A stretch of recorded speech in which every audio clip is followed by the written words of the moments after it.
All right, this is gonna be a fun day of training, a lower body day on Haas concurrent. The first thing I'm gonna do is a split clean plus a split squat. I'm just going to get a bunch of quality reps in for 18 to 20 minutes. It's a fun complex to do when you're starting to get a little bored of just regular power cleans, hang cleans, full cleans. I think the most I've ever done is 155 or 160 kilos on this, so we'll see what I can work up today. Second thing I'm gonna do is a giant set of front squats. I'm gonna do a giant set of 15 total reps, and then another giant set of the snatch grip deadlifts, but 20 total reps. The last thing I'm gonna do is a high bar back squat jump. I'm gonna do 12 minutes of that, so I'm gonna treat it kind of like a conditioning slash leg pump type of exercise. It's gonna be a really good, hard, productive training session, and I'll answer some questions and talk to you guys between sets of everything.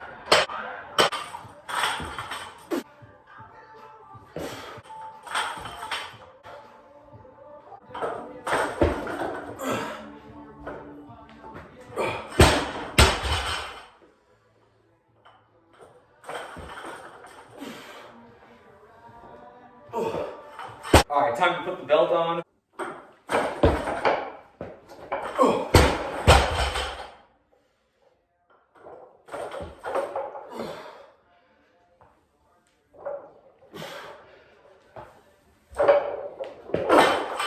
All right, going for 140 here.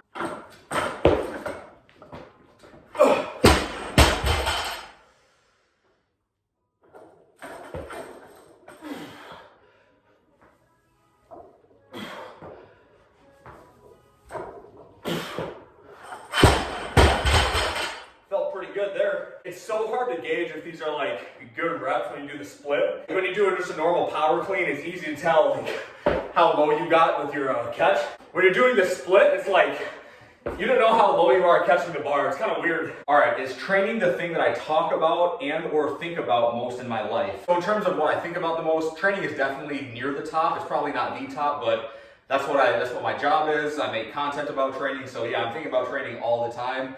In terms of topics that I talk about, I actually hate talking about training related topics with pretty much everybody outside of making content. And there's a few reasons for that. One, if I'm talking to someone else who enjoys training or likes training or is another strength coach, if I'm talking to someone like that about training, a lot of times it can just turn into like a pissing match and a big dick measuring competition.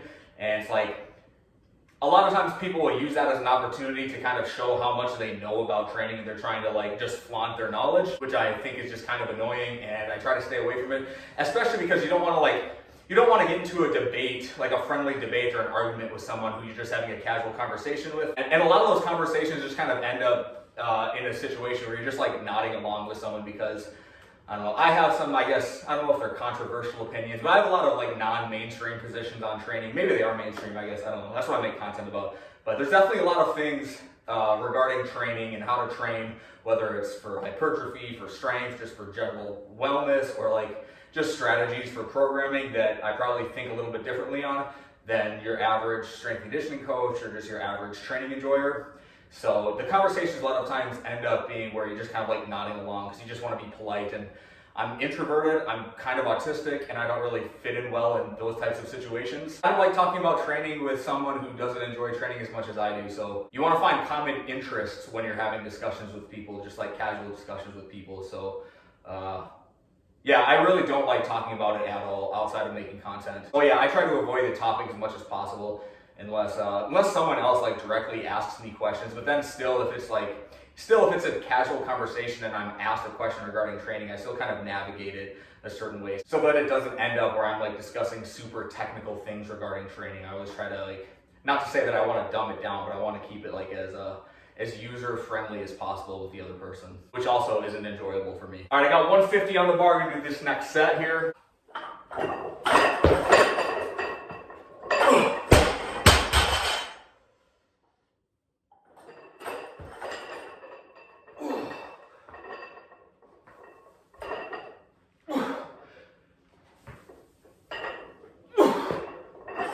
And on the topic of like talking about training, one thing that kind of really like annoys me about a lot of strength and conditioning coaches, especially ones that use social media to like promote their causes, and this isn't everybody obviously, but it's when like Challenger Strength does this. I think JT Performance, if you follow those accounts, they do this a lot, but it'll be like, they'll post on Instagram or Twitter or something, they'll say like, PSA to parents, strength training is good for you in season.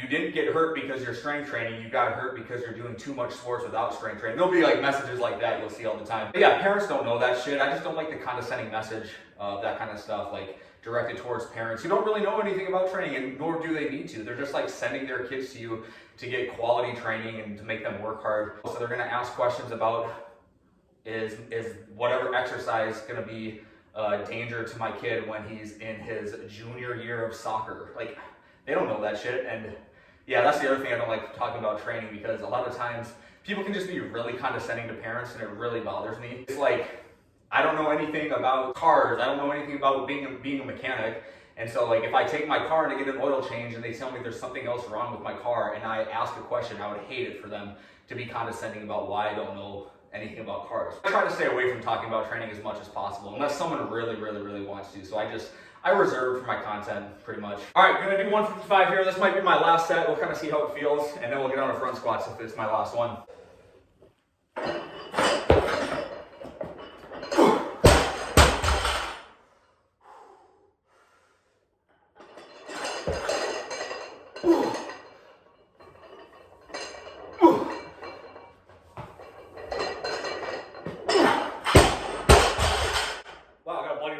Fuck. Warm-up sets didn't feel great. I'm gonna go 400 for 15 reps. I know 405 looks cooler, but I don't know. Legs don't feel great after those warm-up sets, so we're gonna go 400.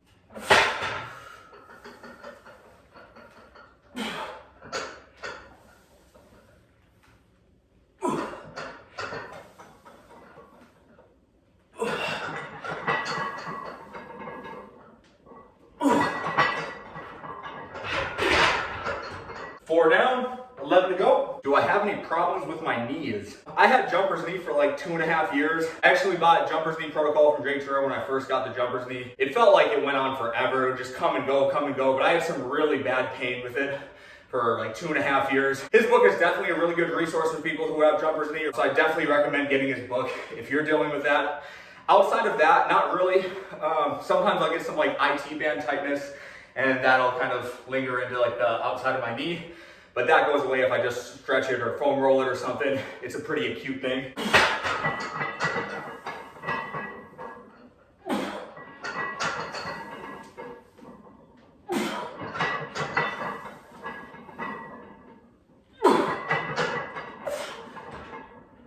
Seven down, 8 to go. I'm about 3 minutes in here.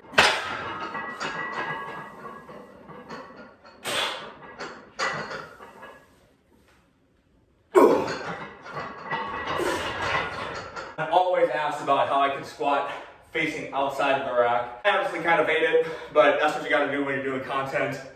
No one wants to watch my ass when I squat, so I'm kind of used to it at this point. It sucks with these J hooks though. They swing back when you unrack the bar, so then trying to rack the bar, like going backwards, is really hard to do. If these were just like normal J hooks and they were already stuck on the rack, it wouldn't be an issue, because you gotta like feel them down, feel them swing back out as the bar is still resting on the J hooks. 6 more reps.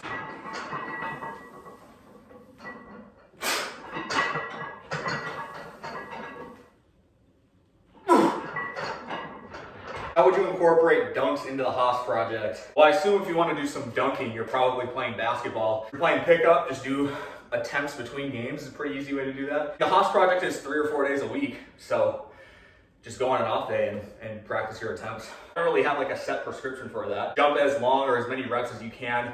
It's going to stimulate some sort of like adaptation to get you better at jumping and dunking without fatiguing you to get your training sessions in the following day or like right after that jumping session.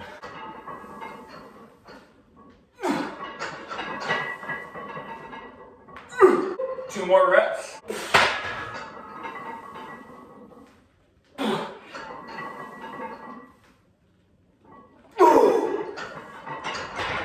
$8.58. Beat 9 minutes. Nice. All right, giant set. 20 reps here at 495 in the snatch grip deadlift.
thing of the day, high bar back squat jumps. I'm gonna set a timer. I'm just gonna go for 10 minutes, get as many quality reps in as I can.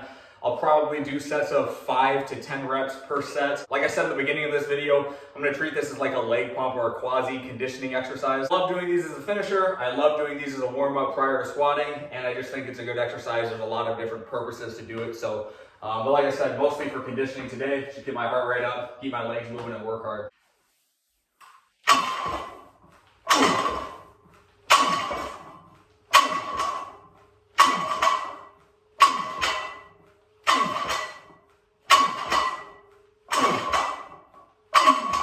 What's the difference between barbell rows and pendlay rows? The technical difference is pendlay rows, you're setting the bar on the ground and pulling it from a dead stop. Barbell rows, it's just continuous reps without touching the floor. Probably not asking about the technical difference, probably asking about like the practical training difference. Pendlay rows, you can go heavier because you can unload yourself between reps. I mean, that's really it. I don't really know. I don't really know the difference. I would prefer pendlay rows or barbell rows, but I think they're both good to do. One thing I actually really like is barbell rows from a deficit. I just did those this past weekend. I should post a video of that. I'll put it up in like a picture-in-picture here. But I really like barbell rows from a deficit. Get a big stretch at the bottom. You don't even have to touch the ground. Pull it back up. You're really gonna have to reduce the load, but it's a great exercise to do.